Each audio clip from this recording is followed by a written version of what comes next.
I was diagnosed with epilepsy, and epilepsy looks different to everyone. Mine came from an allergic reaction to Parmesan cheese.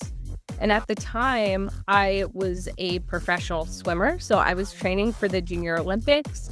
And it was a moment, I think, that really defined me because I realized very early on in my life that we all have a decision to make.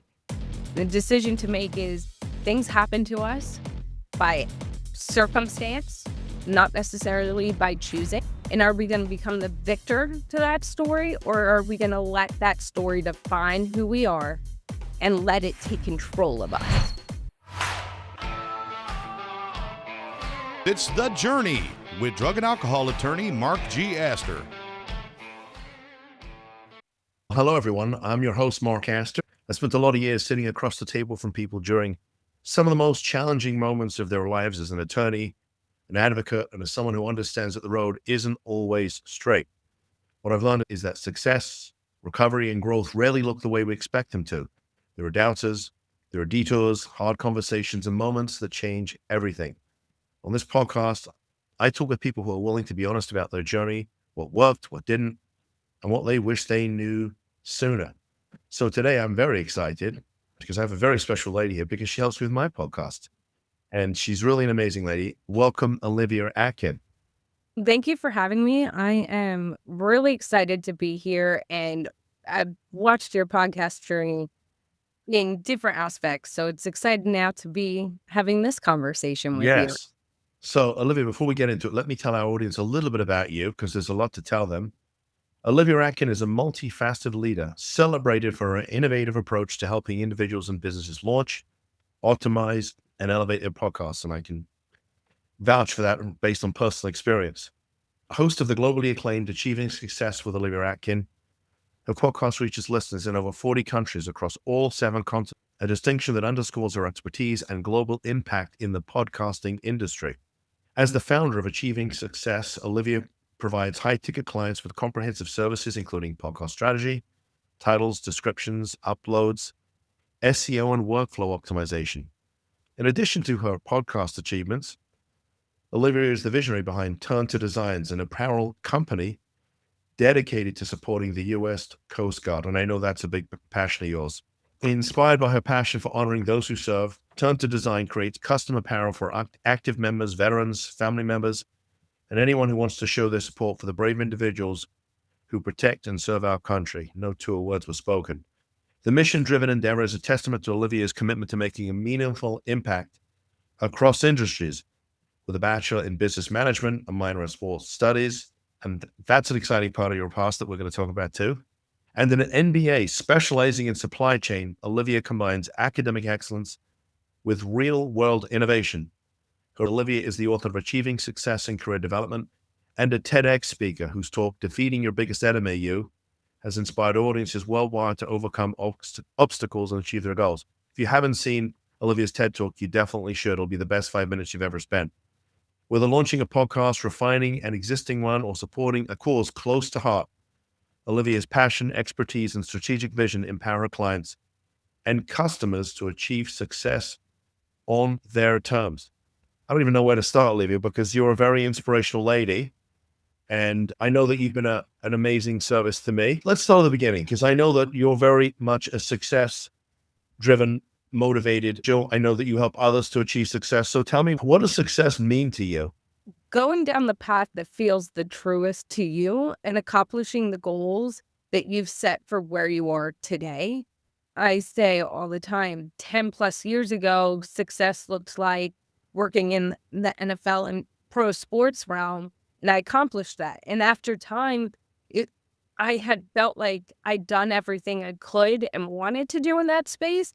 And from the outside, it looked like I'd achieved everything. I was in the golden spot, and I was feeling unfulfilled. And then it went on, and I went into the corporate space, and I saw the dark sides of working in corporate. It didn't fulfill me. So even though it had looked like I'd achieved success and I was achieving it, I just wasn't fulfilled. And now it looks like owning my businesses, helping others. It looks like being happy every day, not being stressed, being able to make my own decisions and sit by those and know that at the end of the night, and I think this is key for all of us, when you put your head down on that pillow, good, bad, indifferent of your day, you can sleep soundly and sleep happily with no regret. So it sounds like there's quite a lot going on in your life. I know that you've helped me, you help a lot of other people with their online presence, and that's a real skill in and of itself. But you also have this mission to help, especially the people in the Coast Guard. Let's talk about that because I think that's very interesting. I've got a father-in-law who's a veteran, and in our world and the work that we do, we've helped a number of veterans. And I think that's an underserved community. So I love what you do. Tell me where that came from, what the inspiration for that was. So it comes out of a story of love, right? I have a brother-in-law who is now out of the Marines. My grandfather, I call him my pop, served in the Army. I have uncles who served. And growing up, you hear about military things, you hear about experiences even as an adult, but never fully clicked home until I just unexpectedly met my boyfriend, who is a chief in the U.S. Coast Guard, and we were dating. And when he became chief, and I just really wanted to represent the U.S. Coast Guard, and because I was so proud of the work he was doing, I was so proud of what I was learning of just all the different ways the U.S. Coast Guard serves us. And I went out looking for a sweatshirt, a t-shirt, something to be able to represent the U.S. Coast Guard and all that they do. To surprise him, when I flew from Jersey at the time to Florida for his chief initiation and that new rank he was getting, and it took me 40 hours to find one U.S. Coast Guard sweatshirt, and that's all I could find. And I was scraping, I was searching everywhere, and it hit home that it was very easy. Even when I would Google U.S. Coast Guard apparel, Navy, Army, Marines would pop up. Even a store that said they had Coast Guard stuff, I'd look at the emblem and I would be like, "What? The Navy emblem?" And I'd message them and they're like, "Oh yeah, we don't actually do Coast Guard." And so for me, it hit home in that moment that, it's so easy to find every other military that serves us, but it was really hard to find something that represented the military that is actually helping us day in and day out right here in the US. And having a supply chain background and really understanding how the apparel industry worked, and I'd started an apparel company for one of my former pro athletes previous. So I understood really hands-on what it took to start this idea. In my eyes, I've done it before. Why can't we do it again? And I was growing Achieving Success, so I didn't necessarily want to take it on. And fast forward almost a year, and we had relocated to Juneau, Alaska, and everybody was like, "Where did you get that sweatshirt? How can I get one of those?" And conversations started to happen where they're like, "I really wish there was something to represent us that I could wear outside of my uniform and station t-shirts and unit t-shirts." And spouses started to pick it up. And so I said, "I'm going to do something about this." And I have the knowledge, I have the experience. Let me do something that can put a smile on other people's faces. And that is when I started building out Turn to Designs. And within a month, Turn to Designs launched in December of 2025 with the help of active duty members in the U.S. Coast Guard, spouses, and kids in the U.S. Coast Guard. The standard designs we have on our website all had impact being made and ideas being made from either active duty members or spouses or kids in the U.S. Coast Guard. And then we do custom now unit apparel for stations and units of the U.S. Coast Guard. And it's a lot of fun to see not just the evolution of the industry a little bit and how easy it could be for them to get certain apparel that they want and certain fun accessories, koozies, stickers, all the good stuff, but also see the joy it brings them when they can help create that process as well. So it sounds like you're making a big difference there. I love that. It's a lot of fun. And it's one thing, again, when we talk about achieving success, what are your superpowers? And one of mine is looking at a problem and figuring out the solution, especially if I have the knowledge to do it. Yeah, and it's interesting when we were preparing for the podcast, and I know a little bit about you because we've been working together for the last year, but you are very much a solution-oriented person as opposed to a problem-oriented person. And I know that one of the solutions to a problem you had to overcome was the issue of epilepsy, Mhm. which is a big part of your story. Can you share a little bit about that? Yes.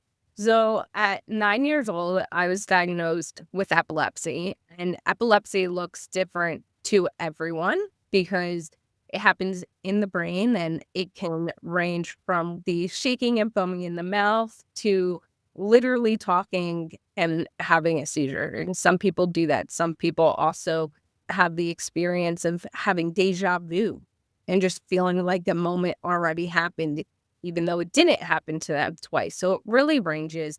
But for me, mine came from an allergic reaction to Parmesan cheese.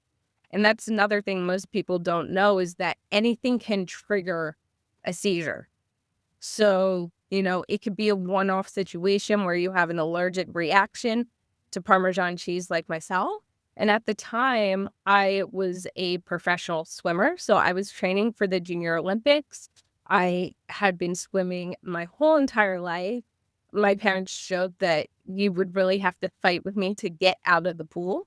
I was that kid just wanting to learn in classroom, had all the friends, and then with snap of your finger one day, it was having a seizure and all of that being stripped away. And it was a moment I think that really defined me because I realized very r early on in my life that we all have a decision to make. The decision to make is things happen to us by circumstance, not necessarily by choosing. And are we going to become the victor to that story, or are we going to let that story define who we are and let it take control of us? And for me, I didn't know that was the decision I was making in real time and as I was living it. But within 6 months of me being diagnosed, I was having, at that time, they were grand mal seizures. So I wasn't foaming, but I was doing the shaking. I was collapsing to the ground. The doctor, my first neurologist, having an appointment with me and my parents, and he sat us all down and he said, listen, the medicine that we're trying with her is not working. Nothing's working. Give it about 6 months and she might not have normal brain functionality. She might not be able to finish elementary school or middle school or ever graduate high school. And my parents, luckily working in the medical industry, was like, we're not going to take that. And I remember being like, no, what do you mean? And we changed neurologists, and within a year, my seizures were under control. And it was really learning how to advocate for myself as well, because during that time, as change and seizures changed and circumstances changed, I had to learn how to say, hey, this happened, raise your hand, or say in a classroom, no, I'm good. Let me try this. I can do this.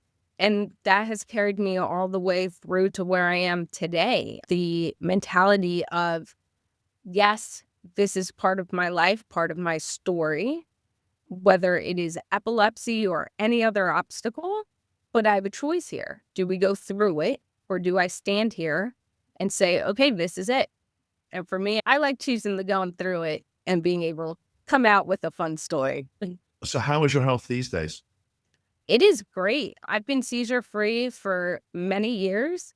I get to advocate for the epilepsy organization and individuals who go through it, because if you meet me and I never tell you I've had epilepsy, you would never know, because I don't have seizures. I don't look like what in television or anything like that. Some people joke I'm healthier than a healthy person, because when I start to get really tired or any of these different aspects that so many of us, especially as entrepreneurs, go through on a daily basis, I'll be in tuned with my body and be like, okay, no, I'm feeling this way. Why am I feeling this way? We got to fix it because I know the effects that can happen afterwards. Yeah, and I think that taking responsibility is a big part of, especially with your medical care. I went through a scare myself for a couple of months where I had a doctor who, within first 5 minutes of me going to see him, was diagnosing me with some kind of cancer, and I just refused to accept that and ended up going to see a second doctor. Found out about a brand new blood test for the issue they were dealing with, and it turned out I did not have cancer. I spent 2 months stressing over it. So I get it. It's about taking responsibility and not necessarily accepting the first no. For me, that's been the key to success, or a big part of it, right? Not accepting a no. One of the things I found very interesting about your past was working for the New York Giants. So I really want to take a few minutes to talk about that because I think I shared with you, I'm a Michigan grad. So I have a bit of a soft spot with the Harbors because Jim took my alma mater to the national championship, and John has now been made the head coach there of the Giants. So it seems like it's going to be a fun time. But tell us about that. Like, how did you end up working for an NFL team? You're in Alaska right now. You have this amazing podcast business, but way back when you were working for an NFL football team. Like, how did that happen? The power of not letting anyone tell you, the answer is no. So it's a really funny story that I'll make short. I was in college. I was actually at the time taking 19 courses a semester to get my degree and 2 minors in Greek life. And I was managing 2 of our D1 hockey programs, the men and women's hockey program. And I was a freshman. And in my spring semester, I took a required course that years later I ended up teaching at my university called career development. And it was mandatory in the school business to take this 1 credit course and pass it to be able to graduate. And it's all about, different avenues of career interview prep and resume building and informational interviews and all these different aspects. And one of those things was doing an informational interview. And my professor at the time said, I want you to reach out to your dream company, dream job, and have an informational interview in a position you would like. When you give me an assignment that's especially interesting, I'm gonna take it by the head and run with it. And so I knew I wanted to work in professional sports. I didn't necessarily know what I wanted to do. And I really liked the New York Giants.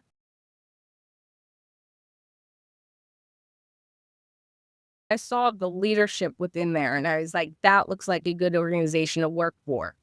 And I wasn't wrong. They're a great organization to work for. And I reached out to the organization, and I actually found, I can't even tell you how I did it because it was a lot of research, found Jerry Reese's email, and I reached out to him. Who's Jerry Reese? Jerry Reese is a former general manager for the team. So he was actually the general manager at the time. This is during the Tom Coughlin era. And I'd reached out to him about having an informational interview. Now, me and my naive college self, who's all wrapped up into homework and taking all these classes and these extracurriculars, didn't realize it was like the draft was coming up. So his assistant emailed me back and was like, you do realize he's prepping for the draft. He's not going to talk to you. Like, this is a hard no. And I said, okay, I'm not trying to get a job. I'm not trying to push my way in. I would really like to just talk to someone about their experience. I don't even care if it's the janitor. I just want to talk to someone about what it's like working there. And so she very kindly emailed me back and she said, give me a few days. A few days had passed and I was coming back from a classroom and I was taking a 5-minute nap and my phone rings and it's a New Jersey area code. And I'm like, this is interesting. And it was actually Charles Way, who had played for the Giants. He was now working in the front office of the New York Giants. Talked to him for 30 minutes to do my informational interview. And he was saying from the very beginning, we don't hire anyone who doesn't have their MBA. And like here I'm sitting as freshman. He's like, But by the end of the conversation, he stopped and he said, send me over your resume. And I was like, okay. So I sent him over my resume. I kept in touch for a full year. And a year later, it was spring of my sophomore year, I actually got an interview. It wasn't with Charles Way. It was actually with an individual named Ethan Medley. He said, come in and I'll do a mock interview with you. What was the position you were mock interviewing for? It was communications. Which means what when you're in an NFL team? It means they're handling the different events that happen on game days or within communities that they're doing. So if a player is going out, for example, to a hospital to do an event or to see kids, that is part of the communications team. If things are getting donated on behalf of the team, that goes through communications. There's a lot of different moving pieces. But he called me up. I'll do an informational mock interview with you. And I was like, tell me when and I'll be there. It ended up being lunchtime in the New York Giants facility when everyone was there. And I remember going down and meeting with him, and it was right at lunchtime. And he said, okay, we're going into the cafeteria. And I'm like, okay, great. And I sit down with him, and Eli Manning's walking by. Mr. Mayor walks by and stops and says hi. And we're talking, and I don't blink an eye. I'm like, yes, that is who just walked by and talked to us for a few minutes. But I don't make it a big thing. And by the end of it, he said, I don't have anything available for you, but I think you'd be a really good asset to our organization. I know there's one department that hasn't found their summer intern yet. I'm going to pass your information on to them. So I left, and then about 2 weeks later, I get a call, and it was from player engagement. And they said, can you be down here next week for an interview? And I said, you just tell me the date and time and I will be there. And a week later, I was back at the facility. My interview ended up lasting 10 minutes. My mom came with me because it was her birthday. So she drove up with me, and then we were going to drive back to my parents' house and have lunch. And I get back in the car and I'm so sorry. You're so not getting that job. You were in there for all of 10 minutes. And I was like, yeah, but I think it went well. He tried to offer me the job once or twice, but his second in command was like, we MBA, we have about 8 interviews left, and they're all people with MBAs. You cannot hire this girl. And I didn't hear back for a few weeks. And at the time, David Tyree was in charge of player engagement. And I did a follow-up. I called them, and we talked about a baseball statistics class I was in and how I was doing these interesting stats and projects. And I told them, hey, have you heard from you? You know how we talked about XYZ in my interview? I'd love to share the completion of that work. And he stops for a second and he goes, Olivia, Ashley didn't email you or reach out? And I'm like, no. And it was like, when you hear someone pass away or any really bad news and you this drop in your stomach happens, oh my God, what's happening? Because someone just has that tone. That was the tone he was giving me. And coincidentally, I was close with the dean of my school, the School of Business at Quinnipiac University, and I was in his office that day. And he goes, I'll let her reach out, but if you're still open to it, we want to offer you the position. But you got to start in a week and a half. And I was like, my knee-jerk reaction was like, of course I'm taking this. And I said yes on the phone, and I hang up and I call my parents. And as I'm on the phone with them, the dean walks in.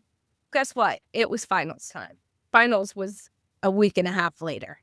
So now I had to choose, go do this dream opportunity that no one ever gets, especially at my age, or take my finals. And I looked over, and the dean of the school goes, Olivia, do you think you're prepped for all your finals? And I said, yeah, I guess. He goes, okay, over the next 4 days, you'll sit in my office and you're going to take all 9 of your finals. And then your parents could come pack you up. And by next week, you could be moving and working. And that's what I did. And that's my story of how I got to work at the New York Giants. Did you pass the finals? I did pass the finals. So I did better than others. I'm not going to go. But they all passed. And then I got to work at summer, getting lots of different opportunities with the team. I worked in player engagement, and then I got opportunities to stay and work training camp. I went on to work in the legal department on certain projects, the HR department, and then ended up staying on for 8 years in the PR department. So that really keeps working out. Started as an intern, and at some point they must have hired you full time, right? You became a full-time employee of the Giants. So it's very interesting how professional sports work, especially with teams that really were part of the foundation of the league. So they're grandfathered into a certain number of full-time staff. So I was an intern for my first year. And then after that, I went to part-time because at the time, to this day, the New York Giants, besides players, only have 100 full-time staffers. Now, the Giants, from an organizational perspective, is the best organizations, leaps and bounds that you can work for with the way they treat their staff, the benefits they give their staff, pay, everything. And so no one leaves once they get a seat at that table. So I was literally waiting for someone to retire. So for the remainder of my 7 years there, I worked part-time. Now, I would work for sometimes 40 hours, depending on what was going on, but I was under the umbrella of a part-time staff so that I could stay. So there were times where I'd work 10 hours and there were times I'd work longer, but it also gave me the opportunity during that time that they very much wanted to keep me. And so they were like, listen, we can't make you full-time. We'll give you what we can. But I'd built relationships with the players who really trusted me. When a player wanted to start his clothing line or a player wanted to do a charity event, because they knew I had their back, they'd come to me and say, hey, Olivia, would you work on this project? And then I would get to do different things. I got to do New York Fashion Week one year with some of the New York Knicks players. So I got to do other things that kept it being 40-hour plus weeks without being full-time. And what was your engagement with Tom Coughlin during the time? Did you spend a lot of time? So the New York Giants have a very authentic way of understand they're part of the team. One of those ways is you're eating everyone in the organization eats lunch together at the same time in this cafeteria, even the players. And they eat lunch in this cafeteria, and there's a bunch of small and large table. Mr. Mayor could walk down, and there could be a seat at your table, and he will sit down and eat with you. So with Tom Coughlin, it was a lot of cafeteria, not talking about work. I've met his wife and his kids. They'd come into the facility quite a few. And then it was, if something was needed through my department and I could run it over to him, I would. Or sometimes I've had very interesting experiences as well with the Giants. I got the phone call because I was like one of the only people in the office at the time that JPP had blown up his hand. And then I had to tell legal and Mr. Mara. A couple of fingers off with a firework. And that phone call actually got received to me. It was obviously 4th of July weekend, so no one was in the office. And we found out through the Federal Bureau of Firework Investigation. And I was an intern at the time. So imagine being an intern, picking up the phone, and it's a federal bureau wanting to talk to you and being like, I don't know what to do. And then having to go tell Mr. Mara what is happening. It was a very interesting experience. Sounds like you loved working for the team. So you got done. What was the reason for leaving? Life brings you certain moments of clarity, whether you like it or not. And 2 things happened simultaneously. I was turning 27, and up until that part, working part-time and not having necessarily health benefits through work was fine because I could still be under my parents' health care. And so, like, never thought anything of it. But I was getting towards the time where I would not be able to do that. And I was like, what am I going to do? I have to have something full time. And I was also commuting an hour and a half each direction every day to work for this team. And I remember I was also working with the Philadelphia sports teams, the Eagles, the Flyers, the 76ers on certain projects in their medical. Like if they got injured, I'd be the go-between them calling and needing an appointment with their doctor and making those appointments. And I just remember me sitting, and I had lots of different teams come to me throughout my time. The Miami Dolphins had come to me wanting me to move out there and do ticket sales. I was getting a lot of different opportunities. But again, when money and certain things came into conversation, I was like, nothing's beating what you're getting at the Giants. Why would I relocate somewhere and not know anyone and do this? And I just remember being like, okay, what am I going to do? Because I need healthcare. How long am I going to sit and wait for someone to retire from this organization? Real question, right? Is it going to be another 5 years, another 10 years? And then in the same, as I'm processing that, the mindset of what else do you have left to achieve? Are you happy? Can you walk away today and have the best memories and know you've done everything that you've done and accomplished? That in some people's whole entire careers working in professional sports, they don't get those opportunities. And that box was a high yes. Everything I did with joy, did with happiness, the relationships I built. I'm still friends with some people at the New York Giants and some players, active players and retired players. And I just sat back and I was like, and as I was asking myself those questions, I was also like, what is my goal for money long? Like, even if I switched a team, how much? And I knew the answer of what, like, the high end you could potentially make depending on your team. Would that fit my lifestyle? Would that fit what I wanted to accomplish in 5 years from now? 10 years down the road when I had kids, would I be able to live the life I wanted? And it was in that moment where I was just like, it's time to walk away. I'm at the top. It's time to walk away. And I actually called up my alma mater and I said, hey, I want to come back and get my MBA. Because the first time around, they wanted me to stay and get my MBA. And I graduated a semester early. I graduated in 3.5 years. And I said, I want to come back. What do I have to do? And he goes, you're accepted. I said, what? He goes, you don't have to do anything, Olivia. We've been trying to get you to come back here and get your MBA for quite a few years. You're accepted. We got one spot left. He goes, right here's the caveat. The program started 30 days later. He said, okay, you got to move and be up here in 30 days. We're going to, in your classes, we'll do everything, but you got to be up here in 30 days. And I went home that day and told my parents that I was going back to school to get my MBA, something they had been wanting me to do. And I said, but I got to be up there in 30 days, back to Connecticut. And they were like, you're kidding me. I'm like, no, we got to get moving. And I was up there starting classes 30 days later. I did a 2-year MBA program in 2 semesters, which really worked out for me because that second semester COVID hit and, sports were being done. So you had made the decision. You said, I'm going to go back to school. I'm going to get my MBA.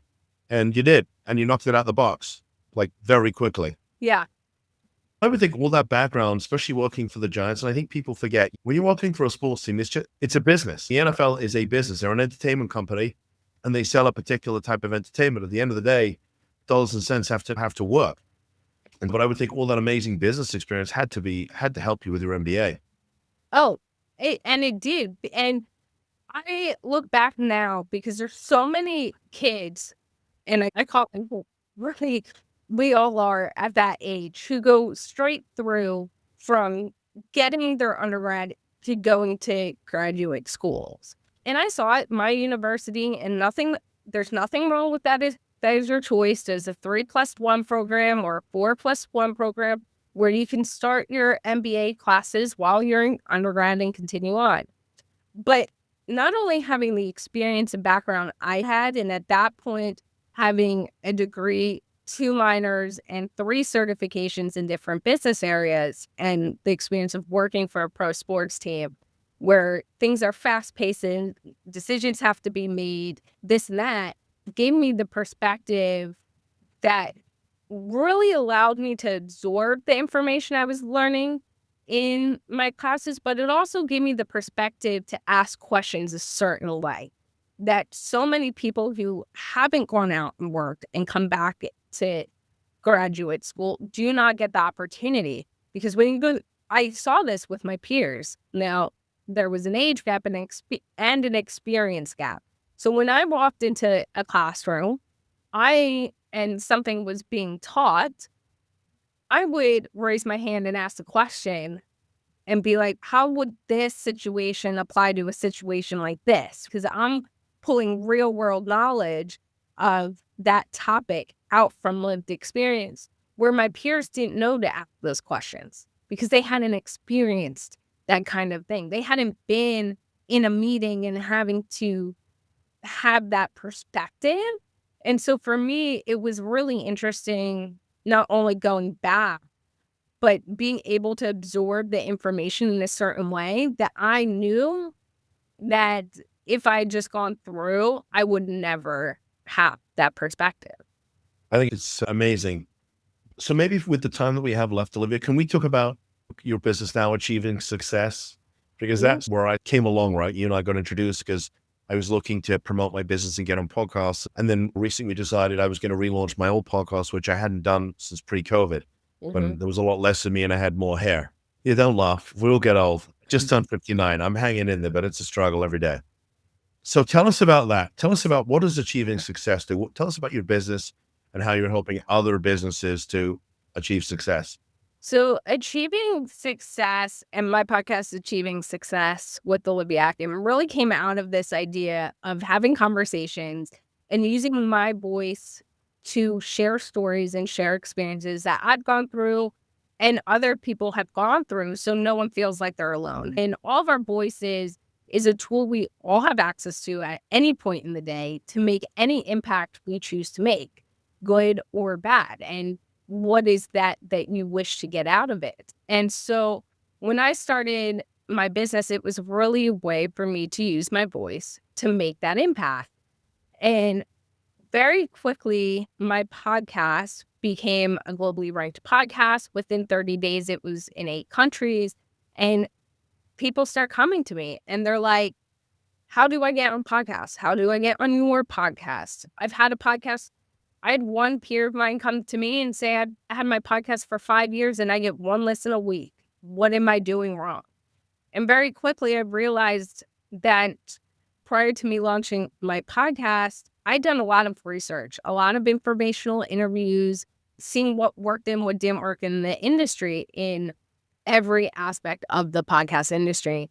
And I was like, wow, this information in my perspective, having a degree or certification at this point in every business area is very different than a lot of other people in the industry. And let me share that knowledge. And that's where the podcast consulting came out of being able to help people get on globally ranked podcasts, help as a guest, help people go from idea to launch of their own and grow their podcast to a globally ranked one using the tool that we all have, our voice, and make an impact that way, that impact could reach a lot of different people in a lot of different ways, grow their business, give them authority. And now that's what I get to do every single day is help people use their voice and their experience and their knowledge and everything that makes them in a space where people then will have access to them day in and day night and really help others make that impact in their lives as a host, as a guest, as a listener. And it's super rewarding and a lot of fun. Yeah. And I reviewed your TED Talk. And for the folks that are watching this, if you go on YouTube and just Google Olivia Atkin TED Talk, you can find it. And that must have been nerve-wracking. So that's a story I also tell when I talk about the power of podcasting, because a lot of people come with to me and they might want to start a podcast, they might want to be a guest, or they might have had it for a while. And there's these mindset barriers of what could really be the benefit. Is it worth the time, the money, all these different things. And one story I tell a lot is how I got my TED Talk. So as a business person growing up, I knew I always wanted to go into some form of business, and doing what I did in my different careers. TED Talks are like the top. You watch them in your business classrooms, you watch them, you're like, wow, those people really know what they're talking about. So to me, it always was the pinnacle of you having your knowledge base.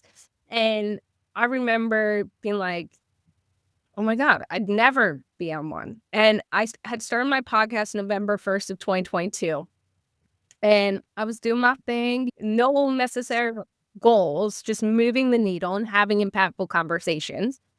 And it was summertime, and one of my former guests who I'd recorded like 2 months earlier reached out to me, and she said, hey, I'm working with someone right now. Her name is Casey. She does really awesome things. She's listened to your podcast. She wants to talk to you. Can I do a text introduction? And I'm like, sure, of course. And Casey responded, and she's, hey, Olivia, this Friday, can we sit down and talk? I'm like, okay, sure. Let's schedule a Zoom meeting. Now, it was a Friday at 6:00, which to me was like, wow, it's a Friday night and we're having a Zoom meeting, but okay, let's do it. And we get on the Zoom call and she starts talking. And all of a sudden I realized she's talking about a TED Talk. She was curating a TED Talk in Dallas, Fort Worth, 8 weeks later from that conversation. She was hosting that TED Talk that day.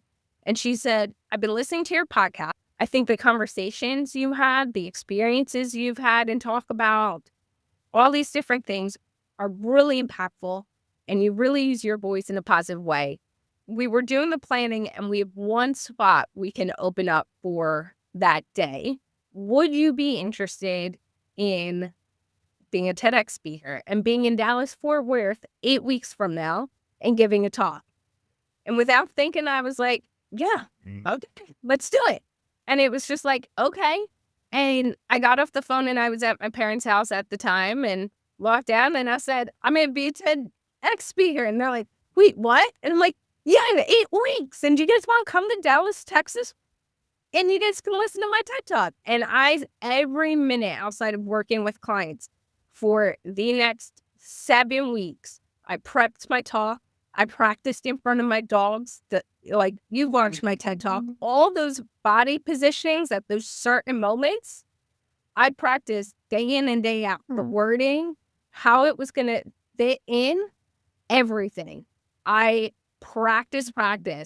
And then 8 weeks later, I was on stage giving that TED Talk a week before my birthday with amazing peers standing alongside me, advocates, met the mayor of Dallas, all these different people. And I still talk to those people to this day. And it's one of those experiences that will go down, but it's also an experience I got purely because I had my podcast. I would have never got. I love your story. So for folks that are watching this, how do they get in touch with you? How do they find out more information about you and how you can help them to build their business by getting a podcast going, or even just guesting like I did for a long time? Yeah. So you can reach out to me in a plethora of ways. I answer every email, every DM. So you can email me at olivia.atkin@achieving-success. I'm also on LinkedIn under Olivia Atkin, as well as Achieving Success LLC. We have Instagram and Facebook. Have a Facebook community for people interested in podcasting, no matter your level, whether it's just an idea or you're part of this space.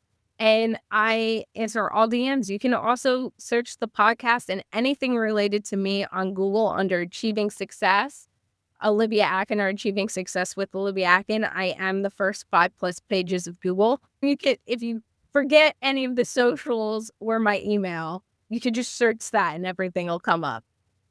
I love what you do. And for our audience, if you really want to promote your business, this is a great way to do it with the podcast, which is why we've relaunched our podcast, and Olivia is just about the best there is. So I'm grateful for her, and I've enjoyed getting to know her over the last year as well.